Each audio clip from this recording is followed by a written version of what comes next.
যারা বলেন দোয়া কবুল হয় না, দেখেন নিজেদের সাথে মিলে কিনা। এই 5টা শর্ত যদি পাওয়া যায়, মুহূর্তেই আপনার দোয়া আরশে যে নক করবে। 1 নাম্বার শর্ত আকলুল হালাল, হালাল খাওয়া। কি খাওয়া? আমরা দুইটাই খাই, হালালও খাই হারামও খাই।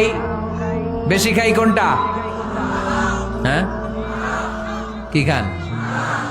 আমি কই নাই কিছু, আপনারাই কইছেন।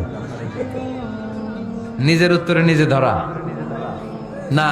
হারাম খেলে তো দোয়া কবুল হয় না। লা ইয়াদখুলুল জান্নাতা জাসাদুন গুযিয়া বিল হারাম। ওই দেহ কখনো জান্নাতে যায় না যে দেহ হারাম খেয়ে বর্ধিত হয়েছে। কেন দোয়া কবুল হয় না? মিলিয়ে নেন নিজের জীবনের সাথে, জাস্ট একটু মিলিয়ে নেন, খেয়াল করেন। আকলুল হালাল 1 নাম্বার শর্ত। ইউর ইনকাম শুড বি হালাল, ইউর ফুড শুড বি হালাল, ইউর ড্রিঙ্কস শুড বি হালাল, ইউর ফ্ল্যাট শুড বি হালাল, your bank balance should be হালাল। চিল্লায় বলেন ঠিক কিনা? এক লোক কাবার চারপাশে শুধু দোয়া করে, ইয়া রব, ইয়া রব, ও আমার রব, তুমি আমারে মাফ করে দাও, তুমি আমারে মাফ করে দাও। এই সাহাবীর কান্নাকাটি দেখে, এই লোকের কান্নাকাটি দেখে অন্য সাহাবারা বলল, আজকের সব সওয়াব এই লোকে নিয়ে যাবে। সব সওয়াব তো আজকে ওনার। এর দোয়া কবুল। আল্লাহর হাবিব বললেন, ওয়া মাতআমুহু হারাম, ও যা খায় হারাম খায়। ওয়া মাশরাবুহু হারাম, যা পান করে হারাম। মালবাসুহু হারাম, তার ড্রেস আপ এটা হারাম টাকা থেকে আসে। ফা আন্না ইউস্তাজাবু লাহু, কেমন করে আল্লাহ ওর দোয়া কবুল করবে? আল্লাহ ঠেকা পড়ছে নাকি? ইন্নাল্লাহা তাইয়্যিব লা ইয়াকবালু ইল্লা তাইয়্যিবা। আল্লাহ নিজে পবিত্র, আল্লাহ পবিত্র ছাড়া কোনো অপবিত্র জিনিস গ্রহণ করেন না। জিহাদের ময়দানে একজন সাহাবী ছিল, সর্বপ্রথম তীর মেরেছিল। নাম কে বলতে পারবে? সাদ বিন আবি ওয়াক্কাস রাদিয়াল্লাহু তাআলা আনহু। উনি একবার আল্লাহর হাবিবকে বললেন, ইয়া রাসূলুল্লাহ, উদু আল্লাহ আইয়াজআলানি মুস্তাজাবাদ দাওয়া। ও নবী, আপনি তো দোয়া করলে কবুল হয়, আপনি একটু আমার জন্য দোয়া করেন, আল্লাহ যেন আমারে মুস্তাজাবুদ দাওয়া বানিয়ে দেয়। কি বানিয়ে দেয়? মুস্তাজাবুদ দাওয়া মানে কি জানেন? যিনি চাইতে দেরি, কবুল হতে দেরি হয়। আল্লাহর হাবিব বললেন, ইয়া সাআদ, হে সাআদ, আতিব মাতআমাক তাকুন মুস্তাজাবুদ দাওয়া। সাদ, তুমি যেটা খাবে এটা হালাল খেও, হালাল খেলেই তুমি মুস্তাজাবুদ দাওয়া। সুবহানাল্লাহ পড়বেন না? আকলুল হালাল শারতুন লিকবুলিদ দুআ, দোয়া কবুলের প্রথম শর্ত। হারাম খেয়ে দোয়া করলে ওই দোয়া কখনো কবুল হবে। 2 নাম্বার শর্ত, দোয়াটা করতে হবে একজনের কাছে, তিনি কে? চাইতে হবে একজনের কাছে, তিনি কে? মসজিদে যে আল্লাহর কাছে চাইলেন, দরবারে যে বাবার কাছে চাইলেন, দোয়া কবুল কবুল হবে? হবে। চাইতে হবে একজনের কাছে, তিনি কে? অন্য কোথাও যেন আমরা না চাই। মাজারে যে যাওয়া যায় না, মাজার জিয়ারতের জন্য যাবেন, যে সালাম দিবেন, নিজের জন্য দোয়া করবেন, কবরে শুয়ে থাকা লোকটার জন্য দোয়া করবেন। ওখানে কিছু চাওয়া যাবে? চাইবেন কার কাছে? 2টা গেল শর্ত। 3 নাম্বার, ইয়াকিন থাকতে হবে যে আমার দোয়াটা কবুল হচ্ছে। যখন দোয়া করবেন আপনার এই বিশ্বাস থাকতে হবে, আমার রব আমার ফরিয়াদ শুনছে, তিনি আমার কথা শুনতে পাচ্ছে, আমি চাওয়া মাত্রই তিনি সব দিয়ে দিতে পারে, এবং আমার রব আমাকে ফিরাবে না, তিনি দিবেনই। এরকম ইয়াকিন থাকতে হবে। উদু আল্লাহ ওয়া আনতুম মুকিনুনা বিল ইজাবা, এমন ভাবে দোয়া করো যে তুমি সুনিশ্চিত এই দোয়া কবুল হবেই। এই নিশ্চয়তা নিজে নিজে নিয়ে নেবে। আল্লাহর উপর ভরসা কম আমাদের, এই ভরসা জাগে না, যারে উনি দিবেনই নিশ্চিত আমি। আপনি নিশ্চিত হলে পেয়ে যাবেন নিশ্চিত।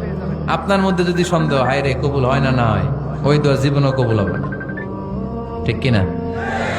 4 নাম্বার শর্ত, সালাতু আলা রাসূলিল্লাহ, আল্লাহর হাবিব সাল্লাল্লাহু আলাইহি ওয়াসাল্লামের উপর দুরূদ পড়া। কুল্লু দুআ মাহজুব মাওকুফুন বাইনাস সামাই ওয়াল আরদ। আমরা যা দোয়া করি সব আকাশ জমিনের মাঝখানে পেন্ডিং হয়ে থাকে। মা লাম ইউসাল্লা আলাইহি, আল্লাহর হাবিব বললেন, যতক্ষণ না আমার উপর দুরূদ শরীফ পড়া হয়। আওয়াজ করে সবাই পড়েন, সাল্লাল্লাহু আলাইহি ওয়াসাল্লাম। আল্লাহর হাবিব সাল্লাল্লাহু আলাইহি সাল্লামের উপর দুরূদ না পড়লে ওই দোয়া কঠিন কালে আল্লাহ কবুল করেন। আকাশ জমিনের মাঝখানে পেন্ডিং।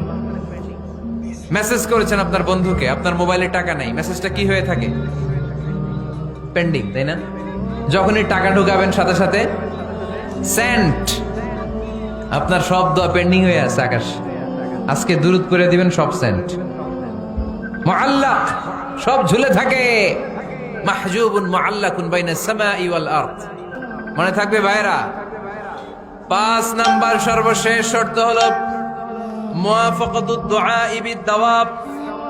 শুধু দোয়ায় কাজ হয় না, দোয়ার সাথে মাঝে মাঝে দাওয়ারও দরকার আছে না নাই? দোয়াও লাগবে, দাওয়াও লাগবে, ঠিক কিনা?